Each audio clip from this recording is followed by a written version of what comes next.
Que des morceaux géniaux. C'est la musique que je kiffe. Non-stop music. Radio Fréquence Méditerranée.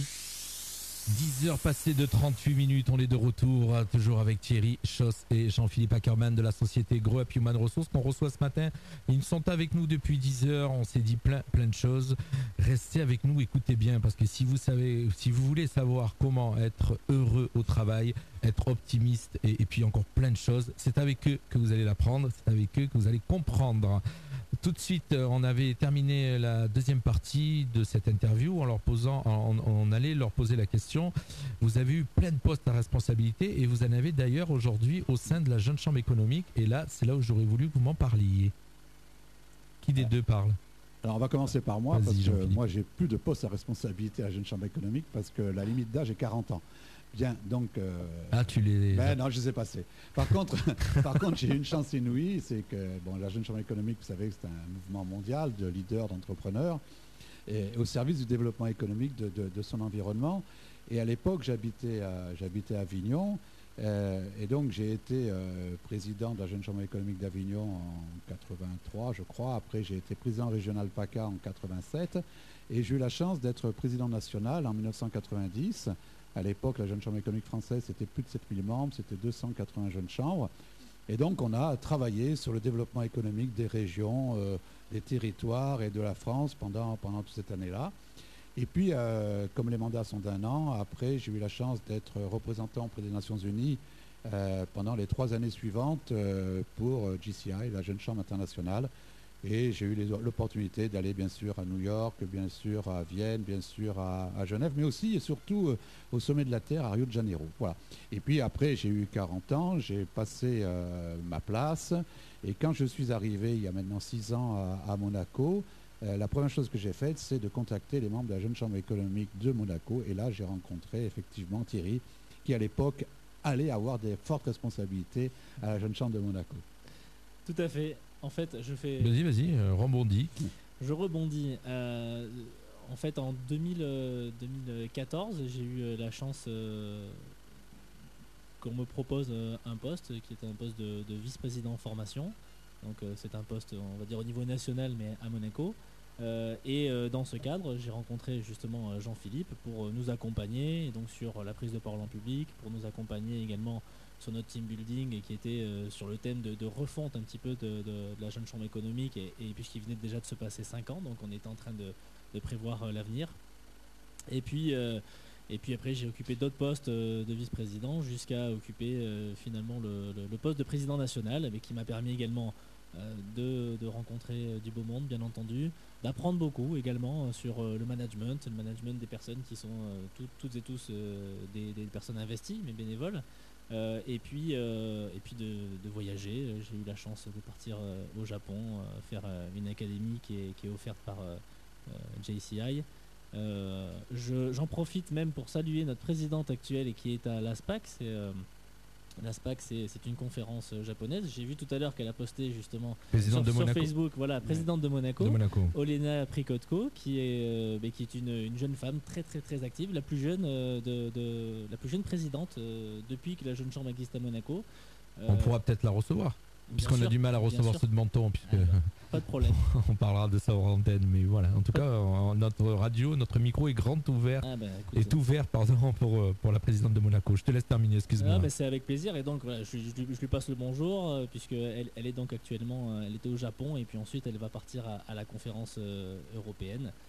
Voilà, donc moi également, ça m'a appris beaucoup, ça me permet de rencontrer des personnes comme Jean-Philippe et il est vrai que au départ, on n'a pas forcément pensé à association, mais très rapidement, on va dire, quand, comme je te disais tout à l'heure, j'étais dans une société dans laquelle à un moment donné, les valeurs sont plus les mêmes, t'as plus la même dynamique, et bien en discutant avec Jean-Philippe, on s'est dit pourquoi pas s'associer, et surtout pour apporter une plus-value par rapport aux autres entreprises aux autres cabinets qui font du recrutement, par rapport aux autres cabinets qui font du management et autres, puisque vraiment, on avait cette vision, et on a toujours cette vision forte, qui est que la réussite de l'entreprise, elle passe par le bien-être des collaborateurs et l'optimisme du dirigeant, et c'est ce qu'on apporte aujourd'hui, ce côté optimiste dans l'entreprise. Alors, ça m'amène à vous poser la question, et je ne pense pas vous l'avoir posé au début. Votre poste responsabilité, chacun au sein de votre entreprise, qui fait quoi?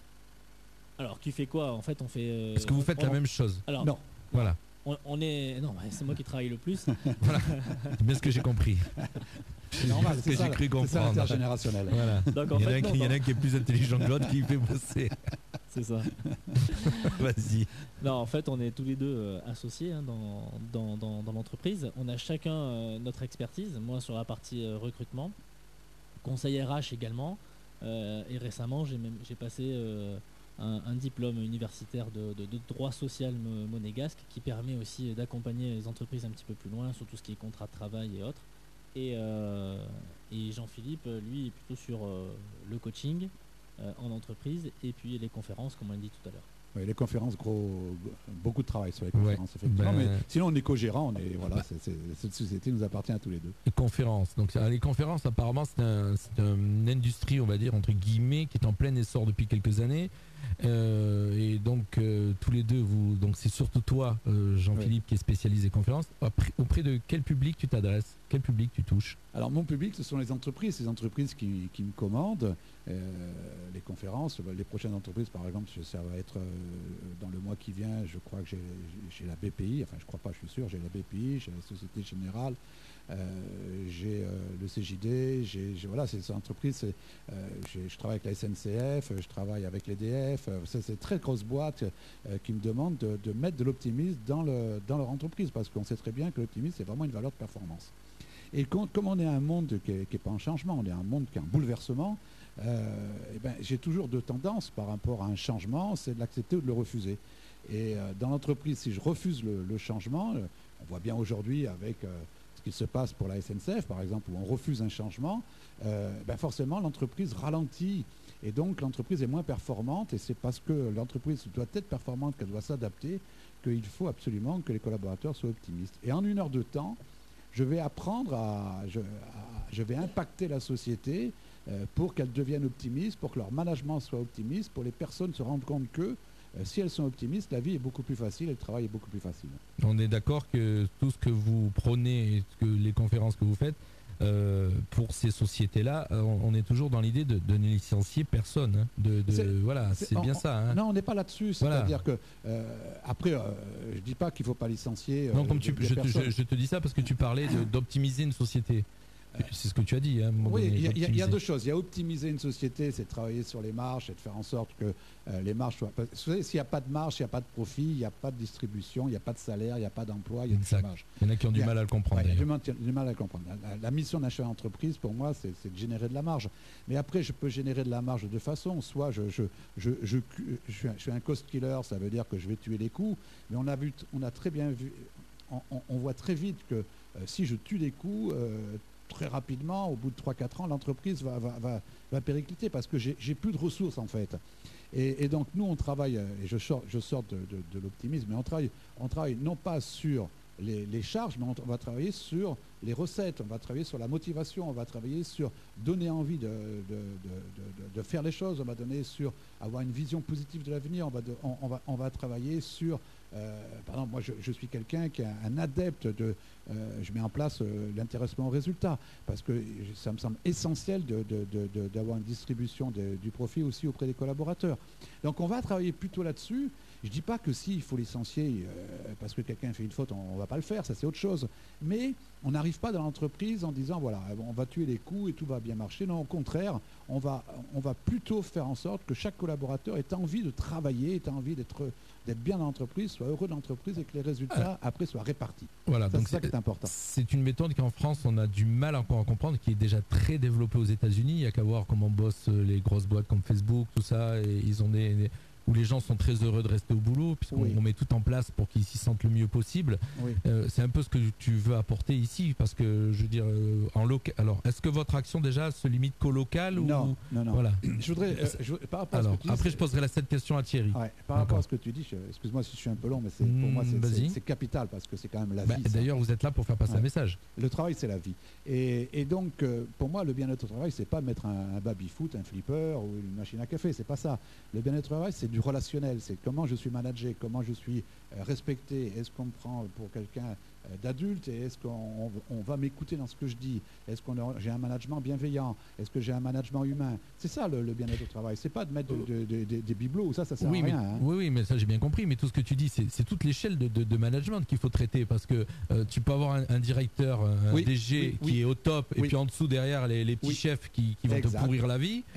Ou l'inverse des petits chefs qui sont au top et un directeur qui est fermé. Je veux dire. Exact. Donc c'est vraiment, il y a toute une échelle, si j'ai bien compris, si je t'ai bien écouté. Et c'est comme ça qu'on voilà, il y a vraiment toute l'échelle à mettre en place pour arriver au dernier du maillon, parce que bon, faut savoir qu'une société c'est une chaîne et que si tu as un maillon qui casse, voilà, nous des fois j'essaie de le faire comprendre même dans ma propre boîte qu'il n'y a pas de petit. Le directeur il est là parce qu'on est là et nous on est là parce qu'il est là. Donc c'est ça. Voilà. Non, mais alors vas-y Thierry. Si je peux rajouter une petite chose, si tu veux, on part vraiment de l'origine. C'est-à-dire que quand on parle, nous, de vision, de mission, de valeur de l'entreprise, c'est de la nôtre, c'est ce qu'on fait aussi dans l'entreprise. C'est-à-dire que quand tu poses la question au salarié, quelle est votre mission, quelle est votre vision, et quand tu poses la question à un chef d'entreprise, soit il n'y en a pas, soit elle diffère. Et donc c'est là-dessus, si tu veux, qu'on retravaille au départ. C'est poser ces bases-là pour qu'elles soient saines, pour que tout le monde travaille dans le même sens, et autour de ça, tout se construit. C'est pour ça que dans l'accompagnement aujourd'hui qu'apporte Jean-Philippe, on est vraiment sur de la stratégie d'entreprise, mais après ça peut pousser très loin. Ça veut dire c'est la lecture du bilan, du chef d'entreprise, mais c'est aussi un travail commun. C'est-à-dire que c'est pas que le chef d'entreprise qui a sa vision et le droit de parole. On donne justement à un moment donné, si le chef d'entreprise le souhaite, donner la parole à tout le monde pour que tout le monde construise ensemble, et tu t'aperçois à ce moment-là que l'effet est complètement inversé. C'est-à-dire que les gens se lèvent le matin, ont envie d'aller au travail, sont fiers de représenter leur entreprise, donc vont en parler à l'extérieur. Souvent, quand tu poses la question à quelqu'un, qu'est-ce que tu fais comme travail, il te dit, attends, on va pas parler de ça aujourd'hui. D'accord. Parce que tu sens qu'à un moment donné, il y a quelque chose qui passe pas, quoi. Voilà.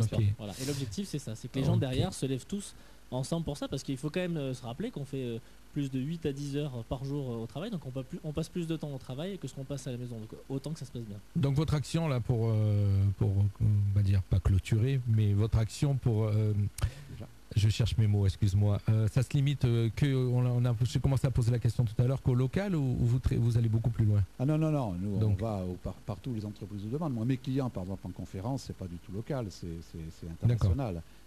Et par rapport à la discussion qu'on vient d'avoir, il y a un changement aujourd'hui. Alors il y a ce que racontent les médias, il y a ce qu'on entend, parce que le 440, parce que ceci, parce que cela. Mais il y a un changement profond, parce que quand je vois, moi je fais plus de 80 conférences par an sur l'optimisme, et quand on sait que ce sont les entreprises qui me commandent, ça veut dire qu'aujourd'hui les chefs d'entreprise ont envie de modifier aussi le mode managérial, parce qu'ils ont bien compris qu'on était arrivé au bout d'une façon de faire. Eh bien, écoute, on va se passer un titre. Je vous ai préparé un titre qui va un peu résumer ce que vous avez commencé à dire, et on se retrouvera pour la 4e et dernière partie pour clôturer cette émission où vous nous donnerez plein d'infos pour comprendre où vous retrouvez, où vous écoutez, et comprendre tout ce que vous nous avez pu nous dire, sachant que nous allons mettre une page en ligne sur le site de la radio où vous pourrez retrouver bien sûr les vidéos, les podcasts et tout ce qui correspond à Grow Up Human Resources. Thierry Schoss et Jean-Philippe Ackermann qui sont avec nous ce matin et que nous allons retrouver dans quelques instants pour terminer cette interview. Alors Jean-Philippe et Thierry, on a énormément de choses à se dire encore. C'est pour ça que je laisse la porte ouverte à une deuxième émission où on se retrouvera pour encore reparler de ça, parce que nos auditeurs, certains apparemment, se sont connectés. On en profite pour passer un petit coucou à Walter qui nous écoute et Odile. On le voit ils sont connectés sur Facebook et ils sont en train de regarder la vidéo. Voilà, c'est un petit coucou qu'on leur fait, et restez avec nous. Petit break musical avec une chanson spécialement pour vous.